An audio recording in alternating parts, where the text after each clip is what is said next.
पहली बात तो व्हाट्सएप यूनिवर्सिटी का कमाल देखिए साहब, असेंबली होती है, वैल्यू एडिशन निगेटिव हो जाता है। अरे भैया ऐसा कहीं होता है? अगर कहीं पर कोई आपको असेंबल करने को देता है तो अपना प्रोडक्ट देते तो आप उस पर सर्विस चार्ज लेकर ही बेचेंगे। बात तो सही है। $1 बिलियन का हम लोगों ने एप्पल के फोन एक्सपोर्ट किए हैं असेंबल करके ही। 25% आईफोन 14 भारत में बने हैं। इसे कहते हैं व्हाट्सएप यूनिवर्सिटी या राहुल गांधी यूनिवर्सिटी, आप जो भी समझ लीजिए। अब दूसरी बात मैं कहना चाहता हूँ, दूसरी, अरे भाई आपने और आप लोग हैं भाई, हमने आतंकवाद की इतनी घटनाएं उत्तर से दक्षिण तक बता दी। अब दक्षिण कश्मीर के 4 जिलों में रह गया है, वो दिखाई नहीं पड़ा, उसके लिए इनको आंकड़े चाहिए। पर मैं कह सकता हूं हमारी सरकार के किसी नेता ने आतंकवादियों के लिए आंसू नहीं बहाए। हम ये कह सकते हैं हमारे किसी नेता ने आतंकवादियों के लिए पलक पावड़े नहीं बिछाए। संसद भवन पे हमला हुआ, जिन जाबाजों ने अपनी जान दे दी, उन्होंने, उनके परिवारों ने मेडल लौटा दिए। चूंकि अफजल गुरु को 7 साल तक सर्वोच्च न्यायालय से निर्णय होने के बाद फांसी नहीं दी रही थी, परंतु सोनिया जी की आंख में आंसू नहीं आए, बटाला हाउस के एनकाउंटर के आरोपियों के लिए आंसू आए। अरे बाप रे, ये तो धोती खोल रहा है। हमने किसी जाकिर नायक को शांति का मसीहा कहने वाले, इशरत जहां को बेटी कहने वाले, अफजल को हालात का मारा कहने वाले, हाफिज को साहब कहने वाले, ओसामा को जी कहने वाले, बुरहान वानी को भटका नौजवान कहने वाले आतंकवाद पे भाषण दे रहे हैं। इसलिए अब महिला की बात करता हूं, बिल्किस बानो की बात ये कर रहे हैं। 14 साल वो लोग जेल में रख के आए, मुस्लिम थी इसलिए बोला।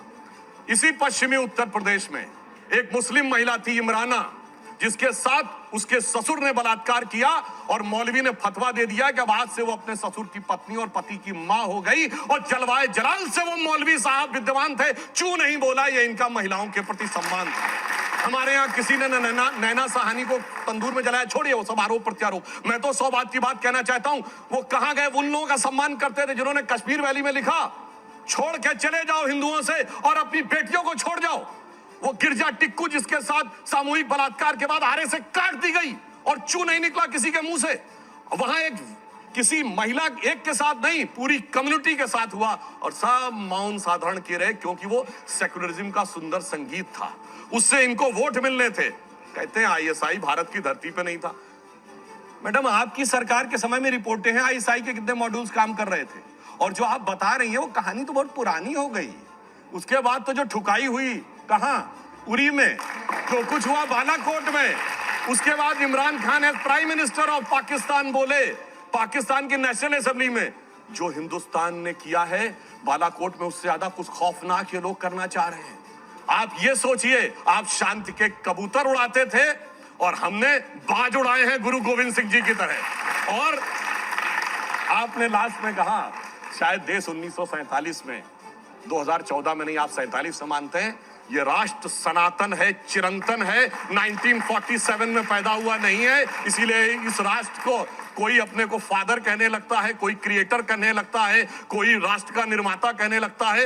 ये राष्ट्र वो है। अब लास्ट में एक बात करता हूं, कर्नाटक बात कही, बिल्कुल अच्छी बात है, पर मैं पूछना चाहता हूं, कर्नाटक में चुनाव परिणाम आए, हम हारे और ये जीते, पर पूछना चाहता हूं, राहुल गांधी जी ने जाकर ये कहा था कि इंडिया में डेमोक्रेसी ऑलमोस्ट खत्म हो गई है, सारे संस्थान अब काम नहीं कर पा रहे हैं। तो मैं पूछना चाहता हूं, 2 सुप्रीम कोर्ट के जजमेंट आए जो आपने कहा आपके पक्ष में आए, उसके बाद अब इलेक्शन कमीशन सही है कि नहीं, ईवीएम सही है कि नहीं, आप डेमोक्रेसी से जीते हैं कि नहीं कर्नाटक में? मेरा मानना है कि अगर हम ईमानदारी से स्वीकार करते हैं कर्नाटक में हारे हैं, कांग्रेस को ईमानदारी से क्षमा मांगनी चाहिए कि आगे से हम अपने राजनीतिक हित के लिए विदेश की धरती से जाकर कभी इस देश को बदनाम करने की कोशिश नहीं करेंगे। और पुनः मैं कहना चाहता हूं, आज मैं विनम्रता से और चुनौती से पूछता हूं, G7 कंट्रीज और G20 कंट्रीज में एक देश बताएं जहां महंगाई की दर हमसे ज्यादा हो और विकास की दर हमसे कम हो। हम दुनिया में सबसे बेहतर स्थिति। अब आता हूं गलवान पे। गलवान में हमारे 20 सैनिक बलिदान हुए हैंड टू हैंड फाइट में। देखिए चीन पे इनको कितना भरोसा है। आप प्रैक्टिकली सोचिए, गोली नहीं चली, हाथ की लड़ाई में 20 लोग मारे गए, उधर से एक को घायल नहीं हुआ। ये होती है व्हाट्सएप यूनिवर्सिटी या राहुल गांधी से प्रेरित बुद्धि। ऐसा हो सकता है क्या? इंटरनेशनल मीडिया ने बताया कि 60 के करीब उनके सैनिक मारे गए, उसने एक घायल की भी सूची नहीं जारी की, पर चाइना के डाटा पे भरोसा है और भारत की सेना पे भरोसा नहीं है।